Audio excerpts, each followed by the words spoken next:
अस्सलाम वालेकुम guys, this is मोमना Shahid and you watching my YouTube channel teachers programming. आज के इस वीडियो में हम इफ़ एल्स की कुछ एग्जांपल्स को डिस्कस करेंगे। So let's start it. First problem जो हमने डिस्कस करनी है इफ़ एल्स की वो है write a program that input salary and grade. इस प्रोग्राम में हमने यूज़र से इनपुट करवानी है सैलरी और grade. It adds 50% bonus if the grade is greater than 15। अगर तो जो ग्रेड एंटर करवाया यूज़र ने वो 15 से ग्रेटर है तो हमने उसमें 50% का बोनस जो है वो ऐड करवाना है।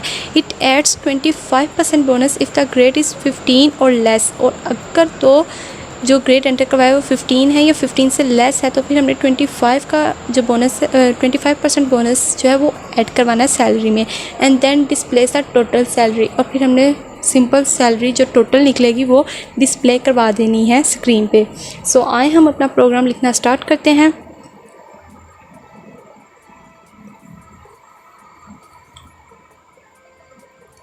मैं क्या करती हूँ कि फ्लोट डाटा टाइप के दो वेरिएबल बनाती हूँ सैलरी और बोनस को कैलकुलेट करने के लिए, और जो ग्रेड एंटर करवाना है मैंने उसके लिए मैं इंट डाटा टाइप का एक वेरिएबल बनाऊँगी ग्रेड, क्योंकि ग्रेड जो है वो हमने 15 हो या 15 से ज़्यादा हो, कुछ ऐसा इंटीजर्स एंटर करवाने हैं ना, तो इसके लिए मैं इंटीजर डाटा टाइप का ग्रेड जो है वो वेरिएबल डिक्लेयर करूँगी। देन मैं यूज़र को प्रॉम्प्ट करती हूँ एंटर योर सैलरी। सैलरी जो है वो मैंने सैलरी के वेरिएबल में स्टोर करवानी है, तो सीन एक्सट्रैक्शन ऑपरेटर सैलरी।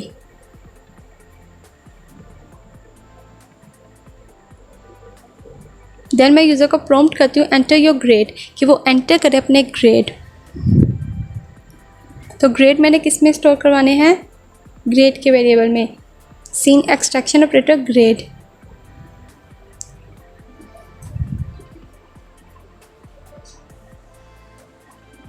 अब मैं क्या करती हूँ, अब मैं इसकी कंडीशन क्या बनाती हूँ, इफ़ अगर ग्रेड जो मैंने एंटर करवाए हैं, यूज़र ने एंटर करवाए हैं, वो ग्रेटर है 15 से, इफ़ ग्रेड ग्रेटर दैन 15, अगर जो ग्रेड जो एंटर करवाया है 15 से ग्रेटर है, दैन वो बोनस कैलकुलेट करे सैलरी का 15%। वो कैसे हम कैलकुलेट करेंगे, जो मैंने वेरिएबल बनाया बोनस का, बोनस इक्वल सैलरी, जो सैलरी एंटर करवाई होगी उसका हमने 15% कैलकुलेट करना है। वो कैसे कैलकुलेट करते हैं, salary into 50 divided by 100। Salary को 50 से मल्टीप्लाई करके उसे 100 पे डिवाइड कर देना है। क्योंकि हमने जो बोनस का जो वेरिएबल नेम रखा है वो फ्लोट डाटा टाइप का है, तो हमने जो 50 और 100 लिख रहे हैं उसके साथ पॉइंट लगा देंगे, 0.0। इससे क्या होगा, 0.0 ये लगाकर हमने इसे जो 50 और 100 है इसे भी फ्लोट में चेंज कर दिया, क्योंकि हमने बोनस जो है वो फ्लोटिंग में कैलकुलेट करना है। इससे मैंने 50 और 100 के साथ 0.0 लगा दिया। अब ये भी फ्लोट बन गया, इससे हमारा जो रिजल्ट बोनस का निकलेगा वो फ्लोट में ही आंसर आएगा उसका। देन अगर तो ग्रेड जो 50 से बड़ा हुआ तो ग्रेड 15 से ज़्यादा हुआ, ग्रेटर हुआ, देन वो 50% कैलकुलेट करे। अगर तो लेस हुआ 15 से या 15 के इक्वल हुआ तो फिर हमने 25% जो वो सैलरी का कैलकुलेट करना है। तो उसके लिए मैं क्या करती हूँ कि मैं एल्स का एक ब्लॉक बनाती हूँ, एल्स लिख के। अब एल्स के साथ मैं कोई भी कंडीशन नहीं लगाऊंगी, कंडीशन हम सिर्फ इफ़ के साथ लगाते हैं, एल्स के साथ हम कंडीशन नहीं लगाएंगे। एल्स लिखकर तो मैं फिर क्या करती हूँ, उसके अंदर मैं बॉडी बनाती हूँ। बॉडी में मैं लिखती हूँ bonus equal salary into 25 divide by 100। इसके साथ भी 25 और 100 के साथ मैं 0.0 लगा दूँगी। ऊपर हमने डिक्लेयर कर दिया ना, अगर ग्रेड जो है वो 15 से बड़ा हुआ तो हमारी 50% सैलरी की कैलकुलेट हो जाए। अगर उससे 50 हुआ या 15 हुआ या 15 से छोटा हुआ तो उसका 25 जो है वो कैलकुलेट कर ले। इसलिए एल्स में हमें कोई कंडीशन लगाने की ज़रूरत नहीं है। अगर तो 15 से छोटा हुआ या 15 हुआ हमारा ग्रेड जो एंटर करवाया यूज़र ने, तो वो ऑटोमेटिकली खुद ही एल्स के ब्लॉक में जाएगा और 25 जो है वो कैलकुलेट कर लेगा सैलरी का बोनस। देन हम क्या करते हैं, अब इफ़ और एल्स की बॉडी हमने बना ली। अब हम उससे बाहर निकल के अब सैलरी, टोटल सैलरी जब वो कैलकुलेट करेंगे। ऊपर वाली जब कंडीशंस रन होंगी तो बोनस में हमारा एग्जैक्ट जो बोनस सैलरी का होगा वो कैलकुलेट हो चुका होगा, चाहे वो 50% हो या 25%, तो वो कैलकुलेट होकर बोनस में आ गया होगा। अब हम टोटल सैलरी फाइंड करेंगे। टोटल सैलरी हम कैसे फाइंड करेंगे? Salary equal salary plus bonus. जो सैलरी हमारी एक्चुअल सैलरी हमने एंटर करवाई थी और जो बोनस उसका मिला सैलरी में, जो बोनस हमने ऊपर कैलकुलेट किया वो ऐड किया दोनों को, तो इससे हमारी टोटल सैलरी जो है वो कैलकुलेट हो जाएगी। फिर सिंपल हम आउटपुट स्क्रीन पे सैलरी जो है वो शो करवा देते हैं। Your total salary is, salary हमने किस में स्टोर की है? टोटल सैलरी जो है सैलरी में। अब सैलरी के ही वेरिएबल में मैंने दोबारा सैलरी, हालांकि स्टार्ट में हमने यूज़र से एंटर करवाई थी, अब दोबारा जब मैंने salary equal salary plus bonus किया तो अब जो पहले सैलरी एंटर करवाई थी यूज़र ने वो डिस्कार्ड हो गई, और जब दोबारा सैलरी प्लस बोनस कैलकुलेट होके जो सैलरी में हमने कैलकुलेट की अब वो उसमें रहेगी। जो पहले सैलरी एंटर करवाई थी वो सैलरी जो है सैलरी के वेरिएबल में नहीं रहेगी। अब उसकी जगह जो सैलरी प्लस बोनस होगा वो कैलकुलेट होकर उसमें स्टोर हो जाएगा। तो अब हम सिंपल इस प्रोग्राम को कंपाइल और रन कर देते हैं। तो आप देख सकते हैं मुझे मैसेज हो रहा है एंटर योर सैलरी। मैं सैलरी जो है 16,000 एंटर करती हूँ। ग्रेड जो है मैं 17 एंटर करती हूँ।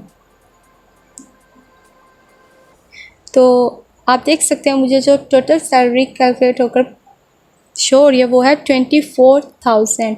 सो आई होप आपको ये प्रोग्राम समझ आ गया होगा। आगे हम एक और प्रोग्राम को डिस्कस करते हैं। उस प्रोग्राम में हमने क्या करना है?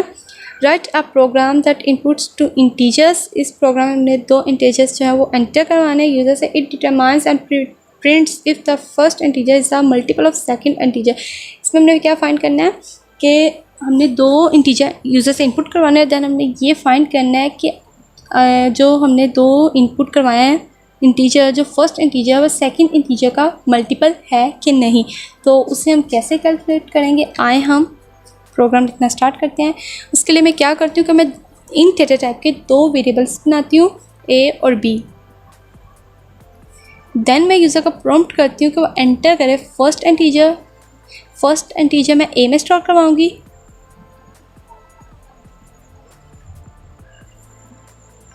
देन मैं यूज़र को प्रॉम्प्ट करती हूँ कि एंटर सेकंड इंटीजर। तो सेकंड इंटीजर जो मैं बी में स्टोर करवाऊँगी।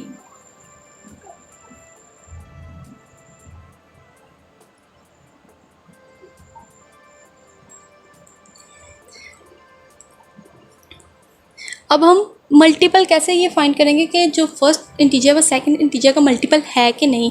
उसके लिए हम क्या करेंगे? इफ़ ए मॉडुलस बी, कि अगर तो ए जो इंटीजर फर्स्ट इंटीजर है उसका मॉडुलस अगर बी से लिया जाए तो उनका रिमाइंडर जो है वो 0 के इक्वल आए, तो दोनों एक दूसरे के मल्टीपल हैं। So if A modulus B equal 0 हुआ तो सी आउट कर दे वो the first number is a multiple of second, के फर्स्ट नंबर जो है वो मल्टीपल है सेकंड नंबर का, क्योंकि उनका दोनों का मॉडुलस जो है वो 0 के इक्वल आएगा तो वो मल्टीपल होगा। अगर इस कंडीशन ये ट्रू हुई तो वो ये वाली कंडीशन जो मैसेज होगा वो शो करवा देगा the first number is a multiple of second. अगर ये कंडीशन फॉल्स हुई तो देन हम दूसरा ब्लॉक रन करवाना चाहते हैं। उसके लिए मैं क्या करूँगी? एल्स लिख के उसके अंदर लिखूँगी cout the first number is not a multiple of second. अब मैं इस प्रोग्राम को कंपाइल और रन करती हूँ। मैं फ़र्स्ट इंटीजर जो है वो 8 एंटर करती हूँ और सेकंड इंटीजर जो है वो 2 एंटर करती हूँ। तो आप देख सकते हैं मुझे मैसेज शो हो रहा है the first number is a multiple of second. अगर मैं 8 को 2 पे डिवाइड करूँ तो उसका मॉडुलस जो है वो 0 ही आएगा। अब एक और मैं वैल्यू जो है वो एंटर करवाती हूँ। मैं जो फर्स्ट इंटीजर है वो 5 एंटर करती हूँ और सेकंड इंटीजर जो है वो 2 एंटर करती हूँ। तो आप देख सकते हैं मुझे मैसेज हो रहा है the first number is not a multiple of second, क्योंकि अगर 5 को 2 पे डिवाइड किया जाए तो उसका रिमाइंडर जो है वो 0 के इक्वल नहीं आता। सो आई होप आपको मेरा आज का लेक्चर जो है वो समझ आ गया होगा। आज की वीडियो में इतना ही, आगे हम अपनी नेक्स्ट वीडियो में पढ़ेंगे। So please keep watching my videos and also subscribe my channel. अल्लाह हाफिज़, थैंक यू।